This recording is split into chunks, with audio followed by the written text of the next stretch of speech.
కొన్ని కొన్ని సందర్భాల్లో కొత్త సమస్యలు కూడా వచ్చే పరిస్థితి ఉంది. అంటే ఇక్కడ ఇప్పుడు కొన్ని ప్లేసుల్లో మనం విన్నాం ఈ మధ్య. యూపీలో ఒకటి, ఇక్కడ మనకే తెలుగు రాష్ట్రాల్లో ఒక చోట 2-3 సంగతులు ఇన్సిడెంట్స్ జరిగాయి. ఏంటనంటే భార్య వేరే అతనితో ఇల్లీగల్ అఫైర్ పెట్టుకున్నప్పుడు ముందుగానే తెలుసుకొని, యూపీలో అటు సైడు 2 సంఘటనలు జరిగాయి, మనం మాట్లాడాము కూడా అప్పుడు. అయితే వాళ్ళే పెళ్లి కూడా చేశాడు భార్యకి, ఇంకొక అతను పంపించేయటం ఏదో జరిగింది.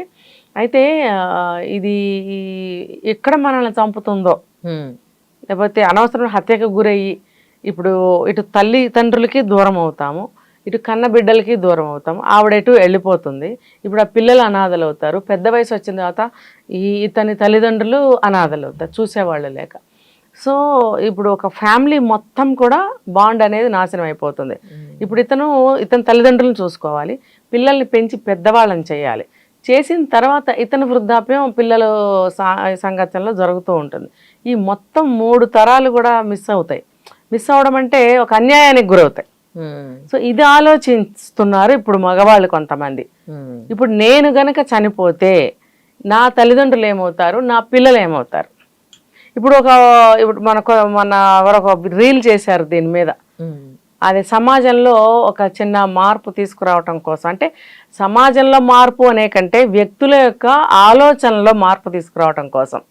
ఇప్పుడు ఏదైనా ఒకటి జరిగిందనంటే ఆ సమస్య గురించే ఆలోచిస్తాం. అమ్మో ఇది ఎందుకు జరిగింది, అమ్మో ఇలా జరిగిందా, ఎలా ఎలా ఎలా ఎలా ఆ ఎలాలో నుంచి బయట ఎలా పడాలి అనే దాని గురించి ఎవరు ఆలోచించట్లేదు. ఆ మైండ్ థాట్ ప్రాసెస్ని ముందుకు తీసుకెళ్ళలేకపోతున్నారు. అక్కడే సమస్యలోనే ఉంటున్నారు, పరిష్కారం వెతకట్లా. అయితే దీనికి కొంచెం ఇదిగా వీళ్ళు ఒక చిన్న రీల్ చేశారు. ఏంటంటే జరిగాయి గతంలో, రియల్ గానే జరిగాయి, వీళ్ళు రీల్ చేశారు. ఏంటంటే పెళ్లి భార్యని ఎవరితో అయితే కనెక్షన్ పెట్టుకుందో అతనికి ఇచ్చి పెళ్లి చేయడం అనేది మార్పు ఆ రీల్లో మనకి చూపించారు. అయితే చాలా బాగా వైరల్ అయింది అది. ఇది రియల్ గా కూడా మన యూపీలో అక్కడ 2 సంఘటనలు జరిగాయి. ఎందుకు అంటే సరే ఇతను మగతను పిల్లల్ని భార్య తల్లిదండ్రుల్ని చూసుకోగలను, ఈమెను పంపించేద్దాం అని చెప్పి ఆ అమ్మాయి ఇల్లీగల్ అఫైర్ పెట్టుకున్న అతనితో పంపించేయడమో పెళ్లి చేయడమో అనేది ఈ సమస్యకి పరిష్కారం. ఓకే, మనం కూడా చాలాసార్లు చెప్పుకున్నాం, అమ్మా అయ్యా మీరు ఇష్టం లేకపోతే మీ దారి మీరు వెళ్ళిపోండి, అంతేగాని చంపద్దు చంపుకోవద్దు అని మనం చెప్పుకున్నాం. దానివల్ల పిల్లలు అనాథలు అవుతారు. ఒక వ్యక్తిని చంపే హక్కు ఎవరికీ లేదు. నువ్వు చస్తావో బ్రతుకుతావో, నువ్వు ఎవరితోనా పోతావో అది నీ వ్యక్తిగతమైన విషయం. దానికోసం నువ్వు వెళ్ళిపోవడం కోసము నువ్వు తప్పు చేస్తున్నావు, వెళ్ళిపోవాలనుకుంటున్నావు. ఇక్కడికి చంపడం ఎందుకు?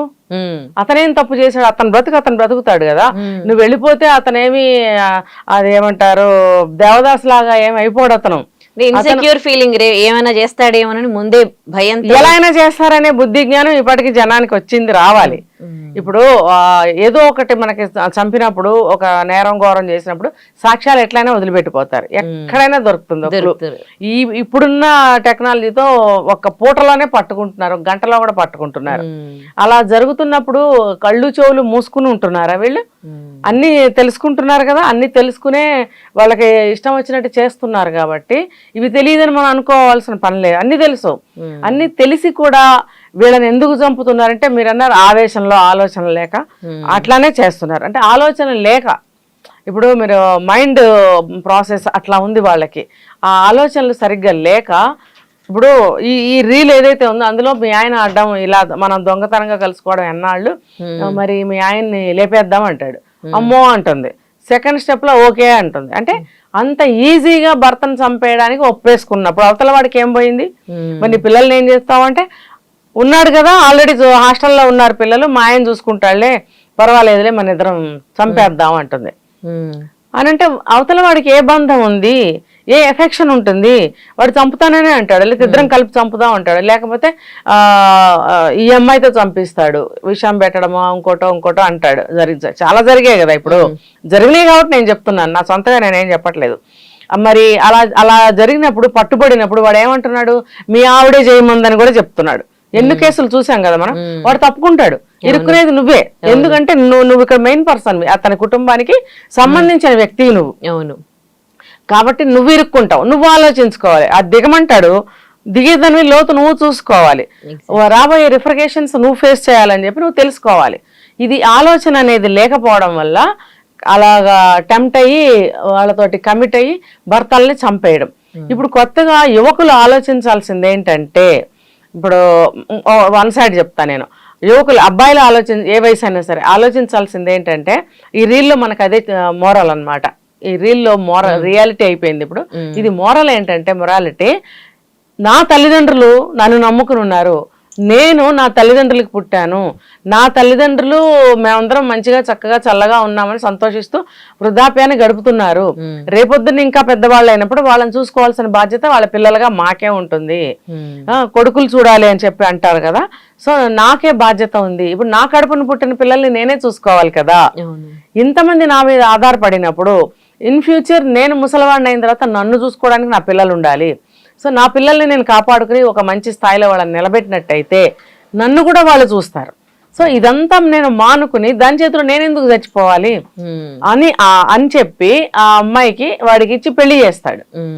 పెళ్లి చేయడానికి నిర్ణయించుకున్నప్పుడు అడుగుతాడు, నీకు నేనేమి తక్కువ చేశాను, నాలో లేనిది వాళ్ళలో ఏముంది, పిల్లల ముఖం చూడలేదా అని అడిగినప్పుడు సమాధానం చెప్పదు. ఏముంటుంది, జస్ట్ ఆకర్షణ మోజు పోతుంది అంతే. ఆ ఒక్క కారణంతోనే వెళ్ళిపోయింది ఈ కేసులో. కాబట్టి ఆ అబ్బాయిలందరూ కూడా ఇది ఆలోచించండి, పెళ్లి చేసుకోవటానికి భయపడాల్సిన అవసరం లేదు. పెళ్లి చేసుకోండి అబ్బాయిలు. అంటే ఈ వస్తున్న మార్పుకి అనుగుణంగా నేను కూడా కొన్ని మార్పులు తీసుకురాదలుచుకున్నాను ఆ మెసేజెస్లో. ఇప్పటి వరకు మనం కొన్ని చెప్పుకున్నాం. ఇప్పుడు కొత్తగా నేను చెప్పేది, చాలా మంది అమ్మాయిలు అబ్బాయిలు మేము పెళ్లిళ్ళు చేసుకోమని చెప్తున్నారు కదా, అలా రేపొద్దున వాళ్ళ ఫ్యూచర్లో వాళ్ళు ఒంటరి వాళ్ళయి, అనారోగ్యం వచ్చినా ఇంకోటి వచ్చినా ఒంటరి వాళ్ళయి ఫ్యూచర్లో అల్లాడిపోతారు పెద్ద వయసు వచ్చిన తర్వాత. సో ఒక తోడు నీడ పిల్లలు అంతా కావాలి కాబట్టి, కుటుంబం కావాలి కాబట్టి పెళ్ళి అనేది చేసుకోండి. వాళ్ళు ఉన్నారా మీతో చివరి వరకు ధన్యులం, లేరు అనుకోండి నో ప్రాబ్లం, మీకు తల్లిదండ్రులు ఉన్నారు, మీకు పుట్టే పిల్లలు ఉంటారు, వీళ్ళతోటి మీ జీవితాన్ని గడపండి. మీకు ఇంకా అన్ని కలిసి వస్తే ఇంకో మ్యారేజ్ చేసుకోవాలనుకుంటే కూడా చేసుకోవచ్చు. లేదనుకుంటే ఆ పిల్లల్ని తల్లిదండ్రుల్ని చూసుకుంటూ మీ కుటుంబం అంతా కలిసి మీరు బ్రతకవచ్చు. ఇంకా ఆడవాళ్ళ విషయానికి వస్తే, వీళ్ళు భర్తలు వెళ్ళిపోయారనుకోండి, ఇది ఒక క్వశ్చన్ అన్నమాట. ఇప్పుడు ఒక ప్రశ్నగా నిలబడింది సమాజంలో. ఇప్పుడు ఆడవాళ్ళు భర్తలు వెళ్ళిపోతే హారతి ఇచ్చి ఇంకో దాంతో పెళ్లి చేసుకొని ఆయన అని పంపించేస్తారు, ఓకే. మరి ఇక్కడ ఈ అమ్మాయి పెద్దగా చదువుకోలేదు, ఏ జాబ్ లేదు, శాలరీ లేదు, పిల్లలు ఒకళ్ళ ఇద్దరు ఉంటారు, ఈ అమ్మాయి జీవితాన్ని ఎలా గడపాలి? దీనికి పరిష్కారం ఏంటి అంటే, ఆ అమ్మాయి కూడా ధైర్యంగా ముందుకు నడవాలి. తనకి తల్లిదండ్రులు ఉంటారు, సిబ్లింగ్స్ తోడబుట్టిన వాళ్ళు ఉంటారు, పిల్లల్ని ఎలాగోలా జాగ్రత్తగా చదివినంత వరకు, చదివించగలిగినంత వరకు చదివించాలి. తర్వాత వాళ్ళ కాళ్ళ మీద వాళ్ళు ఎలాగో నిలబడతారు. ఇప్పుడు వాళ్ళ స్థాయిని బట్టి బాగా చదువుకున్నారు, చదివించగలిగారు, పెద్ద స్థాయిలో స్థిరపడతారు. లేదు, వాళ్ళ స్థాయిని బట్టి వాళ్ళు స్థిరపడతారు, చాలు కదా. వాళ్ళ లైఫ్ వాళ్ళు లీడ్ చేసుకుంటూ ఆ ఫ్యామిలీతోనే వాళ్ళు హ్యాపీగా గడపాలి అని చెప్పి ఒక కొత్త మార్పు మన సమాజంలో అందరూ కూడా తీసుకురావాలి. తర్వాత ఆ దిశగా ఆలోచించాలి. వాడు అన్యాయం చేశాడు, ఇది అన్యాయం చేసిందని ఏడుస్తూ కూర్చోవద్దు. చంపేస్తాడు, చంపేసింది అనే బాధలు కూడా మనకొద్దు. చంపించుకోవద్దు, చంపొద్దు. ఒక వస్తువు మీద మనకి ఇష్టత లేకపోతే పక్కగా పెట్టేస్తాం. ఇది కూడా అంతే అనుకుని మనము రియాలిటీగా ఆలోచించాలి, ప్రాక్టికల్ గా ఆలోచించాలి. మన మీద ఇష్టం తప్పినప్పుడు ఆ మనిషి మనతో ఉండదు. అలాంటప్పుడు మెల్లగా ఆ వస్తువుని తీసేయడం మంచిది. ఇన్ ద సెన్స్ వాళ్ళని మెల్లగా పంపించేయడమే, వెళ్ళిపోమని చెప్పి పంపించేయడమే, అంతేగాని చంపుకోవద్దు, చంపొద్దు. సో అది పరిష్కార దిశగా ఆలోచించాలి, సమస్యలోనే ఉండద్దు. పరిష్కారాలు ఎప్పుడూ దొరుకుతాయి. ఇది మనం ఎప్పటి నుంచో చెప్తున్నాము. ఇంకొంచెం బెటర్గా ఆలోచించి మీరు కూడా మీ లైఫ్ డెసిషన్స్ తీసుకోండి. అమ్మ, చాలా మంది తీర్థయాత్రలు చేస్తూ ఉంటారు, కానీ మీరు ఎన్ని తీర్థయాత్రలు చేసినా కానీ కుక్కతో ఒక వంకరే అన్నట్టుగా వాళ్ళ బుద్ధిలో మాత్రం ఎట్లాంటి మార్పు ఉండదు. అసలు తీర్థయాత్రలు అనేవి ఎందుకు పెట్టారు? అసలు తీర్థయాత్రలు చేసినప్పుడు మనుషులు వాళ్ళని వాళ్ళు ఎట్లా మార్చుకోవాలి, ఏం నేర్చుకోవాలి తీర్థయాత్రల ద్వారా? అంటే పేర్లు రకరకాలు పెడతారు, హనీమూన్ అని, తీర్థయాత్రలని, పాతకాలంలో దేశ సంచారం, లోక సంచారం, ఏవో రకరకాల పేర్లు. దేని ఉద్దేశం దానికి ఉంది. ఇప్పుడు హనీమూన్ అనుకోండి, ఆ వేలో వాళ్ళు ఎంజాయ్ చేయడానికి. తీర్థయాత్రలు అంటే భక్తిలోనే మునిగిపోయి ఊరికే గుళ్ళు గోపురాలు తిరిగేసి పూజలు అవన్నీ చేసేయడం. లోక సంచారం అన్నాం అనుకో, లోకంలో ఏం జరుగుతుందో తెలుసుకోవడం కోసం మహామహులు, రాజులు, గౌతమ బుద్ధుడు లాంటి వాళ్ళు లోక సంచారం అంతా చేశారు. ఇంకా దేశ సంచారం అంటే చెడిపోయి దేశం మీద దేశదిమ్మరగా తిరుగుతున్నాడు అని ఎలా డివైడ్ చేశారో చూడండి. అంటే అర్థాలు అలా ఉన్నాయి. కానీ ఎలా తిరిగినప్పటికీ ఇందులో మనకి దొరికేది ఒకటే, జ్ఞానం, అనుభవం. దొరకాల్సింది కూడా అదే, దొరికేది అదే, దొరకాల్సింది కూడా అదే. ఇప్పుడు పాతకాలంలో గురుకులంలో లోక సంచారం చేసిరండి, మీరు అంతా తిరిగిరండి, అనుభవం సంపాదించరండి, అప్పుడు నేను మీ తల్లిదండ్రులకి అప్పగిస్తాను, మీరు పెళ్ళికి ఏమంటారు అర్హులు అవుతారు అని గురువులు చెప్పేవారు. సో వాళ్ళు అలా తిరిగి అనుభవాన్ని సంపాదించి, ఒక ఉద్యోగాన్ని సంపాదించి, కొంత డబ్బు సంపాదించి తిరిగి గురువు గారి దగ్గరికి వస్తే ఆయన ఇతను నిష్ణాతుడు, అన్నిట్లో అనుభవం పొందాడు, వీడు సమాజంలో జీవించడానికి, పెళ్ళాం బిడ్డలను బ్రతికించుకోవడానికి వీడికి చాలా సత్తా ఉంది అని ఆయన నిర్ణయించి తల్లిదండ్రులకు అప్పగించి మీరు ఇంకా పెళ్లి చేసుకోండి అబ్బాయికి, ఓకే అని చెప్తాడు. మరి అలాగే అందులో కూడా అతనికి ఒక అనుభవం వచ్చింది కాబట్టే కదా అర్హుడయ్యాడు. ఇప్పుడు లోక సంచారం చేస్తాం, ఇప్పుడు తెలుగు ట్రావెలర్స్ అని చెప్పి తిరుగుతున్నారు, ఉమా, రవి, అతని పేరేంటి ఇంకో అబ్బాయి, అనిషా ఉన్నాడు ఒక అబ్బాయి, అన్వేష్, వీళ్ళందరూ లోక సంచారం చేస్తున్నారు. అర్థమైందా? లోకం అంటే ప్రపంచం, ప్రపంచ సంచారం చేస్తున్నారు, తెలుగు ట్రావెలర్స్ అని పేరు పెట్టినారు. మరి వాళ్ళకు కూడా ఎంతో అనుభవం వస్తుందిగా.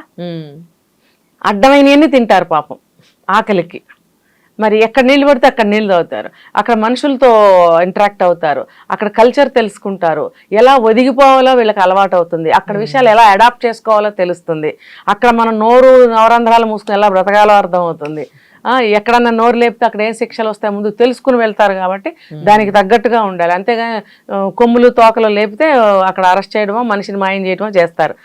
అదంతా తెలుసుకుని వాళ్ళు వస్తారు. ఉమా అని ఒక అబ్బాయి ఉన్నాడు, నేను ఫ్యాన్ని కూడా, అతను చాలా తిరిగి పెళ్లి కూడా చేసుకోవాలా, ఇంట్లో పెళ్లి చేసుకొని గొడవ చేస్తే దేశమంతా అదే ప్రపంచం అంతా తిరుగుతున్నాను, నేను ఇప్పుడు పెళ్లి ఎలా చేసుకోను అని కూడా ఇందులో చెప్పాడు. కానీ వన్ ఫైన్ డే నా పెళ్ళి అయిపోయిందో వచ్చి అని చెప్పాడు. అమ్మాయి పెళ్లి చేసుకున్నాడు, మరి అమ్మాయిని ఏం చేస్తాడు, ప్రపంచం మీద పడి తిరుగుతున్నాడు అనుకున్నాను నేను. కానీ మళ్ళీ మధ్యలో వచ్చినప్పుడు మళ్ళీ బాబు పుట్టాడు. సో 2-3 years అయిపోయింది, ఇంకా తిరుగుతూనే ఉన్నాడు. ఎన్ని విషయాలు చెప్తాడంటే అతను చాలా బాగా చెప్తాడు. మరి భార్య కూడా సహకరించబట్టి అతను వెళ్తున్నాడు. సో ఇప్పుడు తీర్థయాత్రలకు వచ్చేటప్పటికి కొత్తగా పెళ్ళైన జంటల్ని తీర్థయాత్రలు పంపించమని చెప్పేవారు. పంపించాలి కూడా, అప్పుడే పంపించాలి. తీర్థయాత్రలు 60 ఏళ్ళు వచ్చాక, 50 ఏళ్ళు, 70 ఏళ్ళు వచ్చాక అదేదో దాన్ని ఏమంటారు, దాన్ని కమండలం అది ఒక రాగి చెంబు, దానికి నీళ్లు పోసుకుని స్క్రూ మూత ఉంటుంది. తర్వాత వాళ్ళ సామాన్లు అవన్నీ తీసుకుని కాశీ యాత్రకు బయలుదేరుతున్నాము, లేకపోతే తీర్థయాత్రలకు బయలుదేరుతున్నాము అని కొత్తగా పెళ్ళైన జంటలను వదిలిపెట్టి వెళ్ళటం అనేది కొన్ని సినిమాల్లో చూపిస్తారు. విడిగా కూడా జరిగేది అలాంటిది. కానీ కొత్తగా పెళ్ళయిన తర్వాత వాళ్ళని ఏకాంతానికి వదిలేసి మళ్ళీ మేము తీర్థయాత్రలు చేసి తిరిగి వచ్చేటప్పుడు మీరు మనమండం మనవరాలను ఇవ్వాలి అనే ఒక కండిషన్ పెట్టి వెళ్తారు. అంటే దాని అర్థం ఏంటంటే మీకు ఈ ప్రైవసీ మేము పిల్లల గంటానికి మాత్రం ఇస్తున్నాము అన్నట్టుగా వీళ్ళు తీర్థయాత్రలకు వెళ్తారు. కానీ కాదు, వీళ్ళని పంపించాలి. అంటే ఒకప్పుడు ఉండేది అది, ఇప్పుడు తీర్థయాత్రలు ఎవరు చేస్తున్నారు? ఇప్పుడు తీర్థయాత్రలు మేము చేయలేము, మేము చెయ్యము, మేము ఎందుకు చేయాలనే ప్రశ్నలు వస్తున్నాయి. హనీమూన్కి వెళ్ళాలి అని అంటారు. కానీ లైఫ్ అంతా హనీమూనే. మీరు ఇప్పుడు చేయవలసింది పెళ్ళి అవ్వగానే తీర్థయాత్రలు చేయాలి. ఎందుకు? మనం ఏ గుడి గోపురానికి వెళ్ళినా సరే ఒక మన హైందవ ధర్మాలు, మన కల్చర్స్, మన జీవన విధానాలు, తర్వాత ఫ్యామిలీతో ఎలా ఉండాలి అనేటువంటి ఒక చిత్ర ఏమంటారు శిల్పాల రూపంలో, శిల్పకళలో మనకి పొందుపరిచారు గుళ్ళు గోపురాల మీద. అవన్నీ చూసి ఇంకా భార్యాభర్తలు ఎలా ఉండాలి అనేది కూడా మన హంపి వెళ్తే, ఖజురహో వెళ్తే అక్కడ కూడా చూపిస్తారు. అది కూడా ఖజురహో కూడా హనీమూన్లో ఒక భాగము, తీర్థయాత్రలో కూడా ఒక భాగం అని నేను చెప్తాను. కాశీ వెళ్ళి లేకపోతే ఇంకో దగ్గరికి వెళ్ళి ఖజురహో వెళ్ళొద్దా కొత్త దంపతులు అంటే తప్పకుండా వెళ్ళమని నేను చెప్తా. చిచ్చి ఏంటి ఇప్పుడు ఇలా చెప్తుంది, దానికి దీనికి సంబంధం ఉంటే చిచ్చి కాదు, అది సృష్టి ధర్మం, సృష్టి కార్యం కోసం వాళ్ళకి తెలియక ఎన్నో తప్పులు జీవితాల్లో చేసుకుంటూ వెళ్తారు. అయితే అవి కూడా తీర్థయాత్రలో భాగంగా కలుపుకొని చూడొచ్చు, తప్పేమీ లేదు. ఇప్పుడు తీర్థయాత్రలు వెళ్ళి కొత్తగా పెళ్ళైన వాళ్ళు అన్ని చూసిరండ్రా బాబు అని అంటే అక్కడికి వెళ్ళి కలశాలు పెట్టి పూజలు వ్రతాలు నోములు చేసి ఏం రారు కదా. అన్ని తిరిగి అన్ని చోట్ల కూడా ఉన్నటువంటి సాంప్రదాయాలు, కల్చర్స్, ప్రతి ఒక్క విషయాన్ని తెలుసుకుని వస్తారు. ఇప్పుడు వెంకటేశ్వర స్వామి దగ్గరికి వెళ్తే ఆ దేవుడి యొక్క ఇది, తర్వాత ఆ దేవుడు ఏమేమి మనకి చెప్పాడు, ఆయన భార్యలతో ఎలా ఉన్నాడు, కింద మంగాపురంలో తిరుచానూరులో అమ్మవారి కింద ఎందుకుంది, స్వామివారి పైన ఎందుకున్నారు, ఆయన 2 పెళ్లిళ్ళు ఎందుకు చేసుకోవాల్సి వచ్చింది, ఇలా దాంట్లో కుటుంబ గాథ కూడా ఉంటుంది. ఇవన్నీ తీర్థయాత్రలు వెళ్ళి వచ్చేయడం కాదు, ఆ స్థల పురాణాలు తెలుసుకోవడం వల్ల ఈ నాలెడ్జ్ అంతా వాళ్ళకి దొరుకుతుంది. సో తీర్థయాత్రలు చేయించేవారు అప్పట్లో. అప్పుడు ఆ నాలెడ్జ్ తీసుకుని వాళ్ళు వచ్చి సంసారంలో చాలా బాగా ఉండేవారు. ఇంకా హనీమూన్ అనేది లైఫ్ అంతా ఉంటుందిగా, అది ఎక్కడికి పోదు, చచ్చే వరకు ఉంటుంది. ఇవి రావు. అవును, ఒక 35-40 ఏళ్ళు దాటిని అంటే 4 మెట్లు ఎక్కలేం, ఒక కొండ ఎక్కలేం, మరి ఒక వ్రతం నోము చేయలేం, పిల్లలతోటి సంసారంలో విసుగొస్తుంది, ఓపిక తగ్గుతుంది. కాబట్టి అప్పుడే చేయాలి. అప్పుడు అన్ని తెలిసేసుకుంటే భర్తని భార్య ఎందుకు వదలకూడదు, భార్యని భర్త ఎందుకు వదలకూడదు, ఇప్పుడు వస్తున్న ఈ అక్రమ సంబంధాలు ఎందుకు పెట్టుకోకూడదు, వివాహ బంధం అంటే ఏంటి, ఇవన్నీ అప్పుడు తెలుస్తాయి వాళ్ళకి. సో ఆ వివాహ బంధం గట్టిపడటానికి ఛాన్స్ ఉంది. ఇప్పుడు తీర్థయాత్రలకు వెళ్ళొచ్చేసి 60 ఏళ్ళు 70 ఏళ్ళు 80 ఏళ్ళు వచ్చాక కూడా వెళ్తున్నారు, ఇంకా చిన్నవాళ్ళు కూడా వెళ్తున్నారు. వీళ్ళ బుద్ధి మాత్రం మారట్లేదు. అసలు తీర్థయాత్రలు ఎందుకు చేయాలి? ఏ యాత్ర చేసినా నేను ఉద్దేశం ఒకటే చెప్పాను, ఏంటి, జ్ఞాన సముపార్జన, అనుభవం. ఇవి ఎక్కడ సంపాదిస్తున్నారు? కానీ నేను అక్కడికి వెళ్ళొచ్చాను, ఇక్కడికి వెళ్ళొచ్చాను, ఇంకొంచెం ఎక్కువ పెరుగుతుంది వాళ్ళకు ఉన్నదానికి గర్వం కానీ, అహంకారం కానీ, గొప్పదనం కానీ ఇంకొంచెం పెంచుకుంటున్నారు తప్ప ఉన్నది ఎలా తగ్గించుకోవాలి అనేది అసలు మనం ఏం తెలుసుకోవాలి అని చెప్పి యాత్రలన్నీ చేయిస్తారు. మరి ఇప్పుడు యాత్రలు చేసేవాళ్ళు ఉన్నది పోగొట్టుకుని వస్తున్నారు.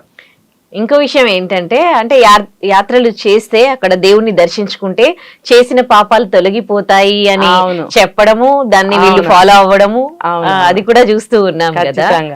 అవును, ఇప్పుడు అదే ఇప్పుడు తీర్థాలలో మునిగి స్నానాలు చేస్తారు, లేకపోతే తిరుపతి వెళ్తే పాపనాశంలో స్నానం చేస్తే పాపాలు పోతాయని అంటారు, గంగలో మునిగితే దోషాలు పాపాలు పోతాయంటారు. ఈ నమ్మకంతో వెళ్ళినప్పుడు తిరిగి మీరు వాటితోనే వస్తున్నారుగా. ఎలా పోతాయంటే మనలో ఆ థాట్ ప్రాసెస్, ఆలోచన విధానం ఎప్పుడైతే ఆ వైపుగా ఆలోచిస్తామో ఆ చెడు ఆలోచనలంతా కూడా బయటకు వెళ్ళిపోవడమే మనం చేసిన పాపాలు తొలగిపోవటము. ఇప్పుడు రీసెంట్ గా గరికపాటి గారు కూడా ఒక చోట వ్యాఖ్యానించారు, ఏంటంటే మాత్ర వేసుకుంటే రోగం తగ్గినప్పుడు యాత్ర చేసినప్పుడు మిగతా ఎందుకు పోవు, మరి అహంకారం గర్వం ఎందుకు పోవు అని అడిగారు. చాలా బాగుంది అది. మరి అది ఆ ప్రశ్న ప్రతి ఒక్కళ్ళు వేసుకుంటున్నారా? వేసుకుంటే వాళ్ళు చక్కగా స్ఫటికంలాగా తయారు అవ్వడానికి చాలా ఛాన్సెస్ ఉన్నాయి. కానీ ఎన్ని తీర్థయాత్రలు చేసినా, ఎంత వయసు పెరిగినా వాళ్ళ అహంకారాన్ని, గర్వాన్ని, మేమే గొప్ప అనే భావనలో నుంచి ఎప్పుడైతే బయటకి రారో, నువ్వు ఎన్ని లక్షలు ఎన్ని కోట్లు ఖర్చు పెట్టుకుని నువ్వు బియాండ్ ఇండియా ఎక్కడికి వెళ్ళి నువ్వు తీర్థయాత్రలు చేసినా కూడా ఏమీ రాదు, జీరో, ఉన్నది పోతుంది అంతే. చాలా బాగా చెప్పారు, చాలా మంచి మంచి విషయాలు చెప్పారు. థ్యాంక్ యూ సో మచ్ అండి. Thank you.